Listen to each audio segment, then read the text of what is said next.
RM Sotheby's is the world's largest collector car auction house by total sales. They are the preeminent market maker of high-quality collector cars and collections, regardless of size or complexity. By working in partnership with the Sotheby's team and its network of 80 offices in 40 countries, RM Sotheby's has established the largest client network of any collector car auction house in the world. Join the RM Sotheby's family by connecting with one of their car specialists at rmsotheby's.com or contact me directly at gstanley@rmsotheby's.com. LLC TLC is here to save you money on all of your vehicle purchases. LLC TLC will permanently register your classic cars in Montana to avoid any annual renewal fees. As your registered agent, they will handle everything for you so you never have to step foot in Montana. And as a listener of this podcast, LLC TLC is offering 30% off your entire package. Simply go to llctlc.com/classic or mention this podcast when you contact LLC TLC directly.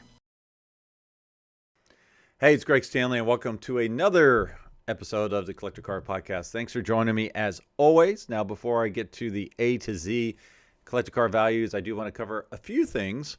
So if you're watching online, I'm pulling up RM Sotheby's website. Just a couple of announcements here. There's a sealed bid going on. It's selling December the 16th through the 18th.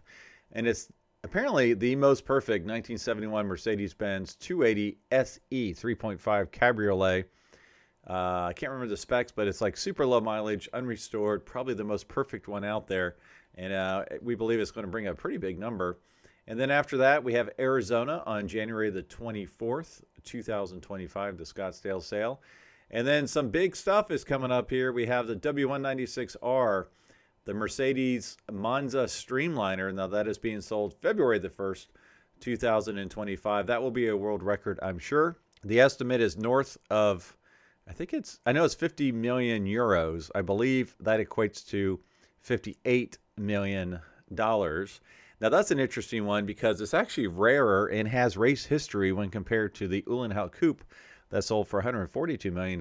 So, this one, the estimate is north of $58 million. Some people say it's going to go over 70. That's my bet. I'm going to put it at $75 million. Some folks are even saying it's going to break $100 million. So we will see. And then after that, in Paris at Retromobile, that auction, February the 4th and 5th of 2025. That's where the big Le Mans winning 250 LM is going to sell. Now that estimate, I don't remember off the top of my head. I want to say it's around 30 million euros, which puts it somewhere, $35 million. That will be a very interesting one because you can make the argument that it is one of the most significant Ferraris ever, if not the most significant, because it won Le Mans. And then after that, Moto Miami. So the remainder of the Indianapolis Motor Speedway Museum's cars are being sold at Miami. And I bring that up because that is February the 27th and 28th. If you would like to consign your car to this incredible auction, time is running out quickly here. We only have until, I believe, January the 22nd, and that includes seeing the cars in person. So if you want a car specialist to visit you or they need to book a flight, please reach out to them quickly, rmsotheby's.com. You can go check out any of the specialists or reach out to me directly at gstanley@rmsotheby's.com.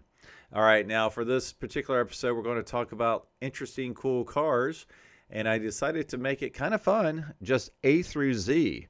Now, there are not cars for every letter of the alphabet, so I'm not covering 26 different cars. Now, I do not have one for Y, and you're going to say, well, what about Yugo? Well, I couldn't find any valuation data on Yugo. So, yes, there is a car brand that starts with Y, but no valuation data. So, I don't have any for the letter Y, Z, I think U, X. I think those are the four, if I remember correctly. So, we're going to kick it off just like you did in kindergarten with the letter A. So for this one, we have a 2005 Acura NSX. If you're watching online, all my pictures will not equate perfectly with the cars I'm talking about. They might be a year off, but it will be the correct model. For this one, it is the correct year.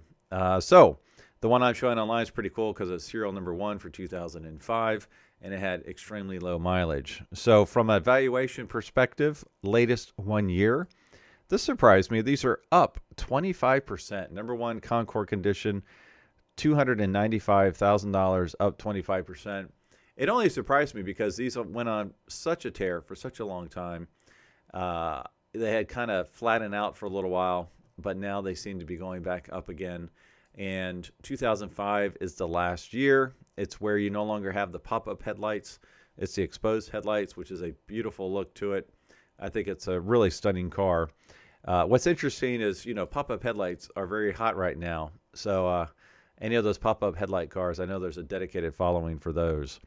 All right, the next car we're going to look at begins with, you guessed it, a B. So this one is a 1955 Bentley Continental R, Type R Continental, 4.9 liter.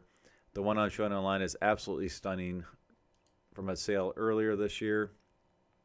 No, actually, this one's coming up in our Paris sale, 2025. All right, so this one is flat. So this kind of speaks to the trend going on right now in cars from the 50s. Most of them are down, but this one is flat. So number one, Concord condition, $2.75 million. What's interesting, if you go down to number four condition, which is fair, at $1.1 million, the fair cars are actually down 21.4%.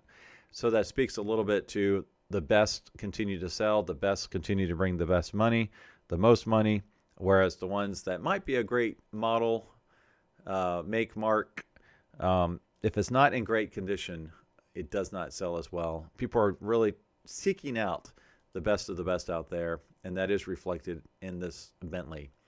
All right, next we're going to go to the letter C. All right, this one was a little tougher to find. I wanted to find something that might speak to more modern trends, so I picked a Cadillac, but not just any Cadillac, the 2015 Cadillac CTS-V two-door coupe. This is the supercharged 8-cylinder, 556 horsepower.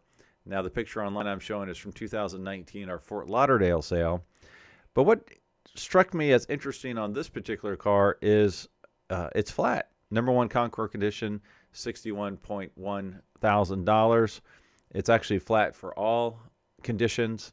Now these get a massive spike. I can't remember off the top of my head. I think it's about a 25% increase if it is a manual car. The one I'm showing online right now is a manual car. You see the 3 pedals as well as the short shifter. Now, if you transition this into a wagon, the prices get really stupid. You're lucky to find one under $100,000 if it is a wagon. So flat right now. This is definitely a future collectible. They went up tremendously over the last year and a half, 2 years. So it looks like there's a little correction going on. But I would keep your eye on the Cadillac CTS-Vs. All right, next, D. Now this is an interesting one. Datsun. I decided to pick the 280 ZX. Now the one that you're watching online is a little different. It's the 2+2. The prices I'm going to give you are on the two-door coupe. I've always loved these. They haven't been universally loved, mostly because they lost a lot of their performance, their sportiness, becoming more of a GT car, more cushy and more luxurious option. So this one's interesting. Number one, Concord, it's up 25% to $74,000 now, but all the other conditions are down. Number two, in excellent condition, is $31,000 minus 1%. Number three is only $12,000, down 18.5%. Which again, best of the best is bringing big dollars. What's interesting though, if you think of number two in excellent condition, those are typically cars that would win the local car show. It takes a while for you to find any flaws with a number two car. They're not Concord perfect, but they still are some of the best examples you'll ever find. And it's half the price of a number one Concord condition car.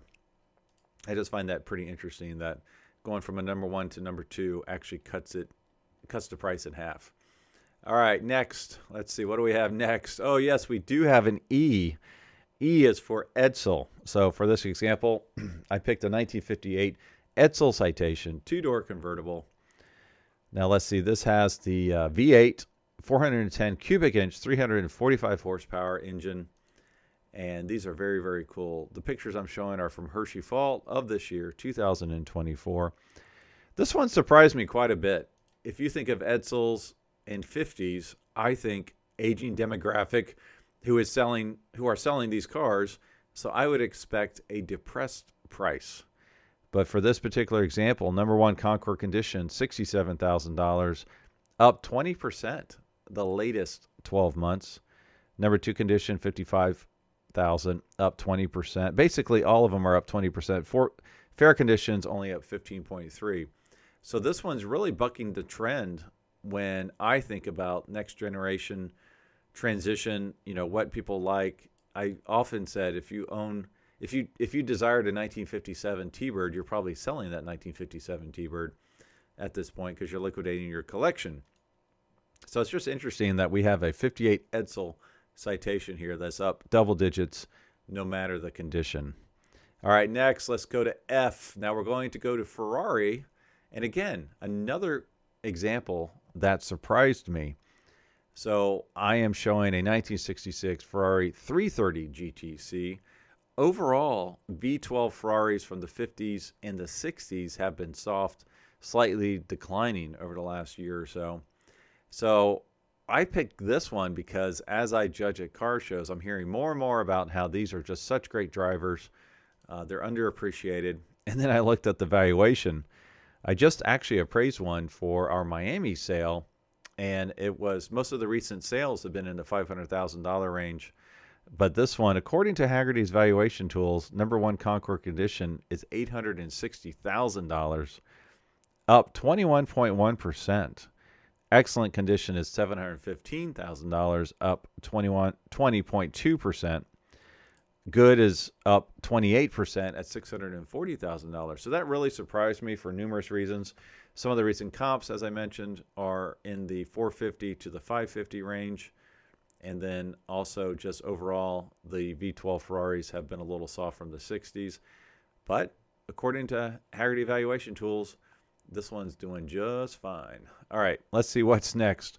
All right, we're moving to G. My logic for this is when I'm looking at these is I want a little mix. I want some stuff from the 50s, 60s, newer, next gen, all over the board. This one's definitely a next gen. The 1993 GMC Typhoon half-ton SUV. So this has a six-cylinder, 262 cubic inches, 280 horsepower, turbo. I remember when these came out, they were just crushing it. They were beating the Corvette. 0 to 60 was one of the fastest vehicles you could buy back in 1993. Number one Concours condition, just over $61,000, down 3.9%. Interesting that this is a next generation collector car, and it has had a very good run up, and now it's just down slightly. I don't think this downward trend will last for very long. I think because of the transition of power with the new president, the uncertainty is gone as far as who is going to lead the country. And I think just that fact alone, no matter who won, is getting some stability to the collector car market. And we will see these go back up, especially the cars that are more for the young timer generation. All right, H. All right, I picked a car from the 50s. So let's see how these trend lines compare to that Edsel. 1957 Hudson Hornet Super Hollywood Hardtop V8 327, 255 horsepower. Now, number one Concours condition is $68,000, down 10%. So what's this one kind of bucks the trend in every regard. If it's in fair condition, it's only worth 19 grand, but it's only down 1.1%. So in this scenario, the nicer ones are actually down more than the ones that are not as nice. So this is a picture from Auburn Fall 2021. We have not sold one of these recently because we do not have Auburn Fall anymore. I've always loved these with the step-down design. Very cool cars. Would love to own one of these one day. Never driven one, so, could be a horrible driver. But design-wise, very, very cool car. And this kind of goes along with most of the cars from the 50s, down double digits. All right, for I, this was an easy one for me to pick. 1968 Isogrifo 7-liter, 8-cylinder, 400 horsepower. I have a soft spot for these, and the one I'm showing you right now is coming up for sale in Arizona, 2025. Beautiful, beautiful car. I just think these things are so cool.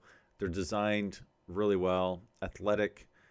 They have American drivetrain, two-seater, most of them, I think all of them have, no, that's not true. Some of them have a Ford engine. Most of them have a Chevrolet engine. And then they transition to the big block, which is what this is. All right, number one condition, $774,000, down 2.4%. It's actually down for every level of condition, even in fair condition, $375,000, down 15.9%. So beautiful car. It will be interesting to see how these do in the future. I don't really see any downside for these cars except for availability of parts, but just a stunning car. This is one of the ones I would love to have in my garage one day. I did drive one at Arizona, one of the big block ones about 4 years ago, a white one that was unrestored, manual, and I just had a blast driving it for a test drive for a client. Just a really, really cool car. Let's see if I can remember my alphabet here. All right, after I, we have J, so we're hopping here to Jaguar. So for the Jags, I really wanted to check out the most iconic Jaguar. That's the Series 1 E-Type from 1961, the 3.8 liter, the flat floors, all that kind of stuff that we're used to hearing. Because I've heard some rumblings out there. People really want stuff they can drive, not necessarily stuff that just looks good and maybe is rarer. And so I've had a couple clients that switched out of Series 1s and they wanted the 1.5 or the 2 because they don't want the flat floor. They want the leg space, So Jaguar made those changes because people didn't like driving them. They wanted to get it updated so it's more comfortable, more enjoyable. And, we like them because they're rare, but then when you actually own the car and want to drive it, you kind of want the other version, the later version. So number one condition, $330,000, down 2.4%, down in every condition. The one I'm showing is actually a gorgeous British racing green with green interior, right-hand drive. I didn't even notice that until this picture. Beautiful, beautiful car. So this British car is down just over 2% in Concours condition. All right, next we're moving to K. I did not have as many options for K. As you can probably guess, I had to pick the Kaiser Darren from 1954, another 50s car. Now this is a plastic fantastic. It's got the sliding door that slides into the front fender, which is iconic and which is what it is known for. This is a little six-cylinder, 161 cubic inch six-cylinder with 90 horsepower. Number one condition, $148,000, flat year to date, and it's flat for all different conditions. Excellent, $93,600. Good, $78,000. And fair, $54,000. It's a very cool little cars. Flat year to date, 1950 for Kaiser Darren. Something else I decided to check out on this, when it was flat, I thought, well, let me look at a little bit wider, longer time frame. And so I went to the 3-year mark. And for 3 years, this is down 14.9%. It was worth $148,000. It's worth $148,000, but over the last 3 years, it's gone down 14.9%. So it just shows that downward trend is slowing to where it's been flat the latest 12 months. All right, next is L, one of my favorite cars in the whole world, 1998 Lamborghini Diablo SV. So you've got the V12 in the back there, 510 horsepower. Now these have definitely been on a tear for a long time. A lot of different reasons. One of them is the young timer folks are going after these in a big way. This is one of the iconic, quote unquote, analog cars. Other reasons, people like the Countach, but they realize the Diablo is a much more enjoyable car to drive.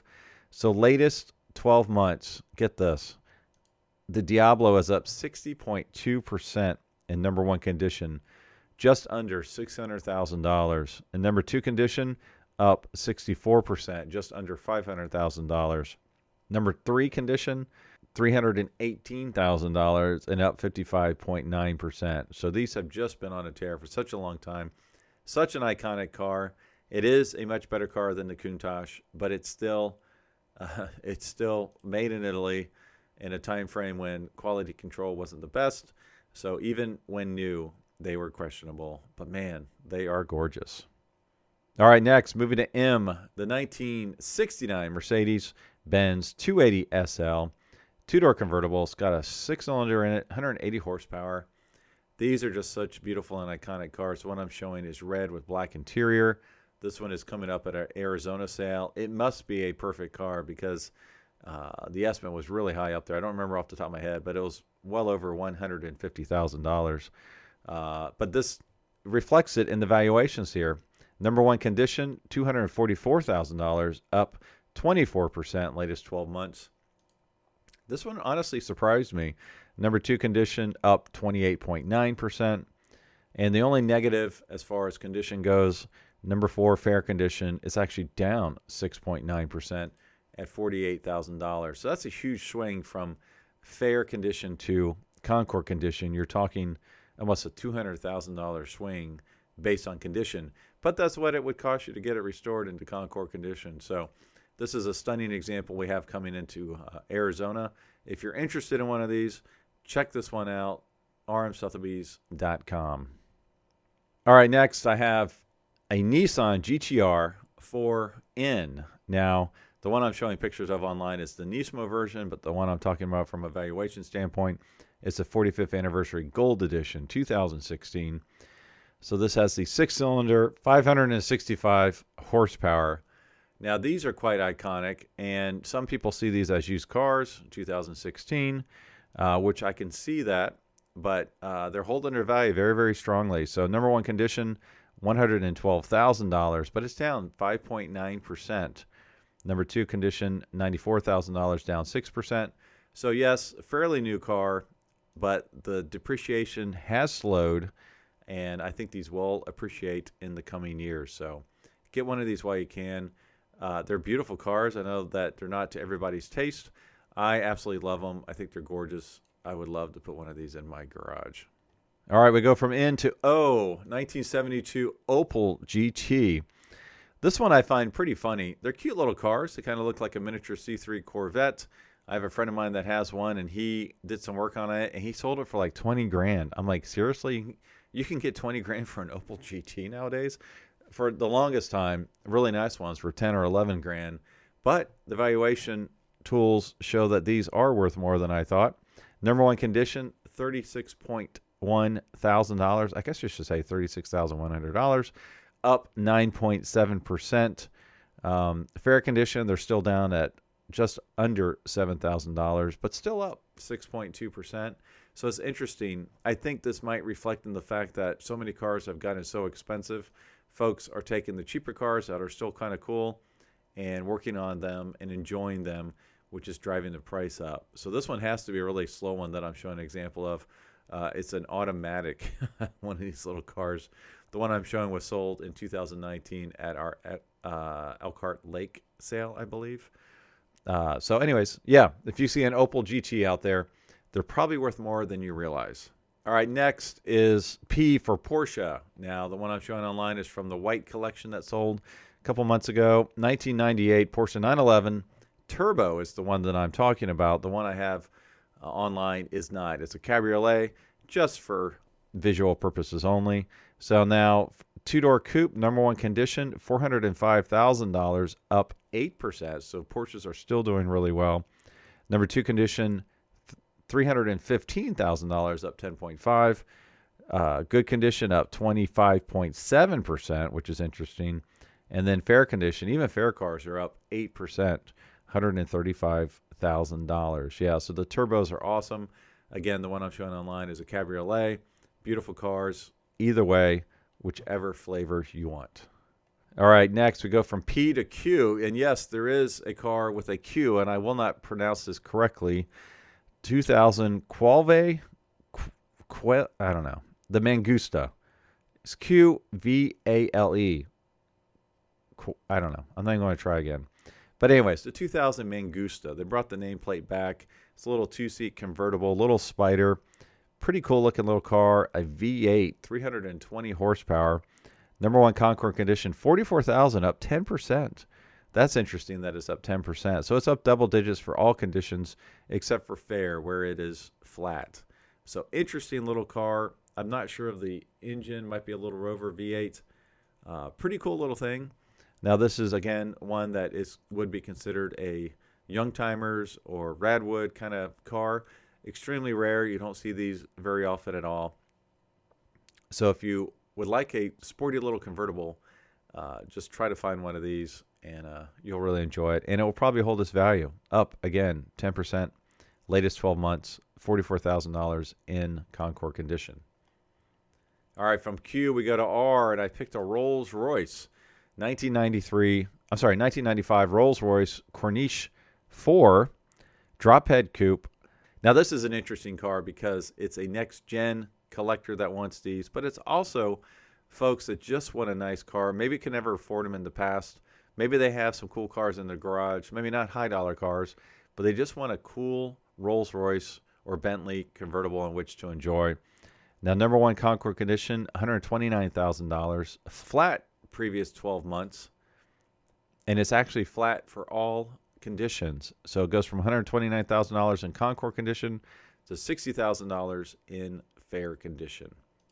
Okay, after R, I went to S. You know, I love my Shelbys, and if I could only have one Shelby, it'd be a 1965 Shelby GT350, not just any GT350, but the R model. The picture I'm showing online is from Arizona 2018. Sotheby's hasn't really sold a lot of the R models, quite a few of the street models, but these are just fantastic cars. So R models, number one condition, $1.1 million, flat. These are flat in every condition. So it goes from $1.1 million down to $700,000 for one in fair condition. These are true animals. You've probably seen the headlines for a few of them. The Flying Mustang, Ken Miles, R model that he raced. There's a famous picture of it. Airborne at one of the races. Mika sold that, I believe, twice for around $4 million. But that is one of the super, super early ones that has significant race history with Ken Miles attached to it. So that was a world record price. And I believe it sold for like 4.2. And then it went down the second time it sold for like 3.8 or something. So incredible. High provenance on these cars.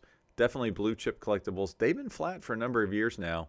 Other than the one-off Ken Miles cars, they typically sell around $1 million for the ones in number one Concours condition. All right, we go from a Shelby, and I apologize for the picture, to a 4Runner.